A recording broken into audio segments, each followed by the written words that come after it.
வணக்கம். அனைத்து உறவுகளுக்கும் எனது இனிய காலை வணக்கத்தை தெரிவித்துள்ளேன்.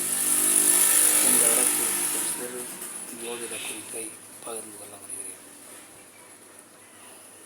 ஒரு ஜாதகத்தில் லக்னாதிபதியும் லக்னத்திற்கு 5ஆம் வீட்டு அதிபதியும் ஏதாவது ஒரு இடத்தில் தொடர்பு பெற்றிருந்தால், அதாவது லக்னாதிபதியும் 5ஆம் வீட்டு அதிபதியும் சேர்ந்திருந்தால், அல்லது ஒருவருக்கொருவர் வீடுகளை மாற்றிக்கொண்டால், அல்லது இவர் நட்சத்திரத்தில் அவர் இருப்பது, அவர் நட்சத்திரத்தில் இவர் இருப்பது என இருந்து கொண்டால், அல்லது அவர் 5ஆம் வீட்டு அதிபதி லக்னத்தை பார்ப்பது, லக்னாதிபதி 5ஆம் வீட்டு அதிபதியை பார்ப்பது, 5ஆம் வீட்டை பார்ப்பது என ஏதாவது ஒரு விதத்தில் 1ஆம் வீட்டுக்கும் 5ஆம் வீட்டுக்கும் தொடர்பு இருந்தால், அவருக்கு பிறக்கும் குழந்தைகள் பேரும் புகழும் செல்வமும் செல்வாக்கும் பெற்று சிறப்புடன் வாழ்வார்கள்.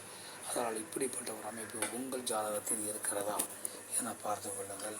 மற்றவற்றை நாம் அடுத்த வீடியோவில் காண்போம். நன்றி, வணக்கம்.